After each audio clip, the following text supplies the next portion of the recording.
সারা দেশে কোটা সংস্কারের দাবিতে ও আন্দোলনে হামলার প্রতিবাদে বিক্ষোভ মিছিল ও সমাবেশ হয়েছে।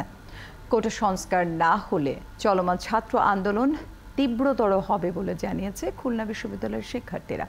আন্দোলনে পুলিশি হামলার প্রতিবাদে বিকেলে বিশ্ববিদ্যালয়ের হাতি চত্বরে আয়োজিত বিক্ষোভ সমাবেশে কথা বলেন তারা। কুমিল্লা বিশ্ববিদ্যালয়ে আন্দোলনরত শিক্ষার্থীদের উপর হামলার স্থানকে আন্দোলন চত্বর নামকরণ করেছে শিক্ষার্থীরা। এখানে বিকেলে জাতীয় সঙ্গীত গেয়ে সমাবেশ করে শিক্ষার্থীরা। এর আগে একটি বিক্ষোভ মিছিল কুমিল্লা বিশ্ববিদ্যালয়ে প্রদক্ষিণ করে শহীদ মিনারের সমাবেশের মধ্য দিয়ে শেষ হয়। এদিকে দুপুরে ভিক্টোরিয়া কলেজে ছাত্র আন্দোলন কর্মসূচিতে অংশ নেয় শতাধিক শিক্ষার্থী।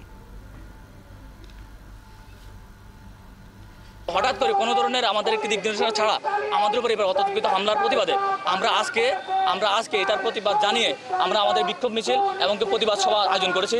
আমাদের প্রধান কথা হচ্ছে আমাদের সাথে যা কিছু অন্যায় হয়েছে তার জন্য আমরা সুষ্ঠু বিচার চাই। এদিকে সরকারি চাকরিতে কোটা বাতিলের দাবিতে নীলফামারীর সৈয়দপুরে মানববন্ধন করেছেন শিক্ষার্থীরা।